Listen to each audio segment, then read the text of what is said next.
22 जानेवारी या दिवशी देशातील बहुचर्चित आणि बहुप्रतीक्षित असणारा अयोध्या येथील राम मंदिरामध्ये राममूर्तीच्या प्रतिष्ठापनेचा सोहळा पार पडला. देशाचे पंतप्रधान नरेंद्र मोदी यांच्या हस्ते राम मंदिरामध्ये राममूर्तीची प्राणप्रतिष्ठा करण्यात आली. गेल्या काही दिवसांपासून अनेक चर्चांना उधाण आलं होतं. राम मंदिर हे दहशतवाद्यांच्या रडारवरती आहे. इथं दहशतवादी हल्ला होऊ शकतो. तसेच या सोहळ्याच्या निमित्ताने देशामध्ये दंगली उसळल्या जाऊ शकतात. अशा अनेक चर्चा यापूर्वी चालू होत्या. पण कोणताही अनुचित प्रकार न घडता कडक सुरक्षेमध्ये अगदी शांततेत आणि उत्साहामध्ये हा प्राणप्रतिष्ठेचा सोहळा पार पडला. आणि त्याचबरोबर संपूर्ण देशातील लोकांनी आपापल्या ठिकाणी हा सोहळा आपापल्या परीने उत्साहाने साजरा केला. तुरळक ठिकाणचे काही अपवाद सोडले तर देशामध्ये तसा अनुचित प्रकार घडला नाही.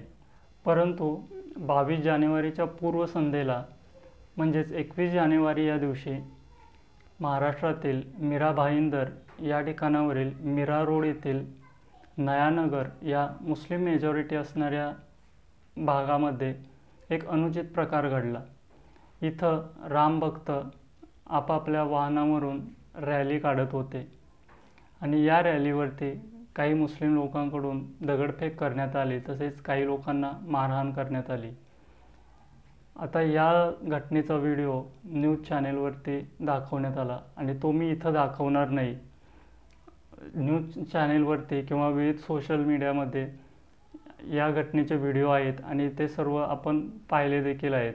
या घटनेनंतर अनेक लोकांनी महाराष्ट्र शासन तसेच गृह विभाग व पोलीस प्रशासन याच्यावरती टीकेची झोड उठवली होती.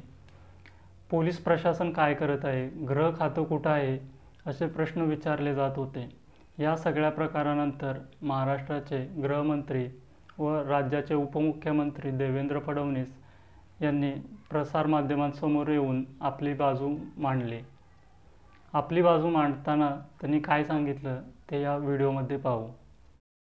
सर, भाईंदरच्या संदर्भात नेमकं काय त्याचं स्टेटस आहे सध्याचं?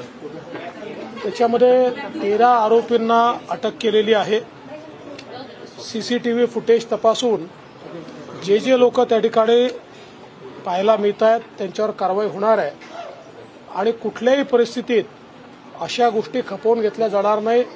अत्यंत कडक कारवाई ही त्या ठिकाणी केली जाईल आणि जे लोक अशा प्रकारे हुडदंग करतायत, अतिक्रमण करतायत, वेगवेगळ्या प्रकारे त्या ठिकाणी अवैध बांधकामं करतायत, अवैध धंदे करतायत, या सगळ्यांवर कारवाई केली जाईल. या प्रकरणातील दोषींवरती कडक कारवाई केली जाईल याचे स्पष्ट संकेत देवेंद्र फडणवीस यांनी आपल्या बोलण्यातून दिले आणि पुढे चक्रे वेगाने फिरली.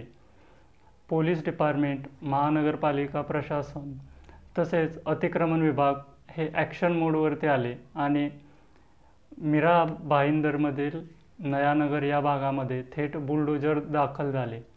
उत्तर प्रदेशमधील योगी आदित्यनाथ यांच्याप्रमाणे महाराष्ट्रातील मीरा भाईंदर या ठिकाणी बुलडोजरच्या साहाय्याने अतिक्रमण हटवण्याची कारवाई सुरू झाली. या कारवाईचा वृत्तांत थोडक्यात पहा. निकिता, आपण पाहतोय की मीरा रोडमध्ये जी शोभायात्रा काढण्यात आलेली होती आणि त्यावेळी शोभायात्रेवरती दगडफेक झाली आणि काही आरोपी याला जबाबदार होते असा आरोप सुद्धा ठेवण्यात आलेला होता आणि त्यानंतर मीरा रोड पोलिसांकडून ही कारवाई करण्यात आलेली होती. जवळपास 20हून अधिक लोकांना अटक सुद्धा करण्यात आलेली आहे आणि आता आपण पाहतोय की महाराष्ट्रामध्ये उत्तर प्रदेश पॅटर्न जो आहे तो महाराष्ट्र सरकारकडून राबवला जातोय. दंगल नियंत्रण पथक मोठ्या प्रमाणामध्ये तैनात करण्यात आलेले आहेत. मीरा रोडमध्ये कायदा आणि सुव्यवस्था प्रश्न निर्माण होऊ शकतो म्हणून कालपासूनच मोठ्या प्रमाणामध्ये बंदोबस्त तैनात ठेवण्यात आले आणि आता आरोपी जे अटकेमध्ये आहेत त्यांच्या अवैध बांधकामावरती ही सगळी कारवाई महाराष्ट्र पोलिसांच्या बंदोबस्तामध्ये करण्यात आलेली आहे. अनेक जेसीबी या ठिकाणी मागवण्यात आलेले आहेत आणि जेसीबीच्या मदतीनं हे अवैध बांधकाम जे आहे, झोपडपट्टी परिसर आहे, तो तोडला जातोय आणि या ठिकाणी कुठलाही अनुचित प्रकार घडू नये यासाठी दंगल नियंत्रण पथक ही तैनात करण्यात आलेली आहेत.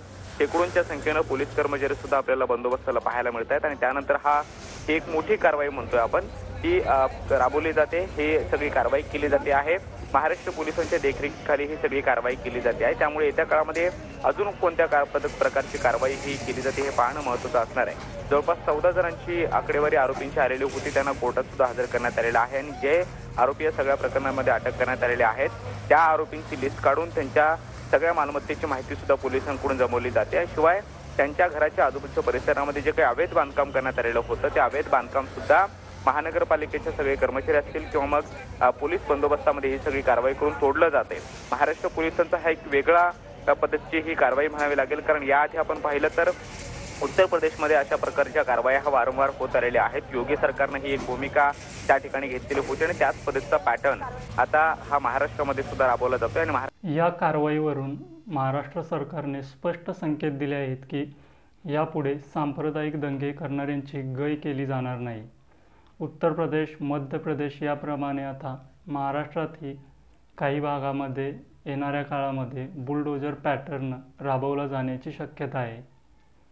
यावरती प्रतिक्रिया देताना काही लोकांचं असं म्हणणं आहे की जे मुख्य दोषी आहेत त्यांच्या अवैध बांधकामावरती कारवाई न करता प्रशासनाने जे इतर गरीब आहेत व ज्यांचा यामध्ये सहभाग नाही त्या लोकांवरती कारवाई केली आहे.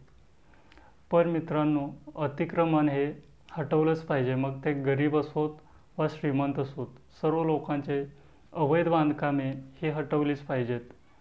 आणि ही अवैध बांधकामे निर्माण होऊ नयेत यासाठी देखील प्रशासनाने वेळोवेळी खबरदारी घेतली पाहिजे.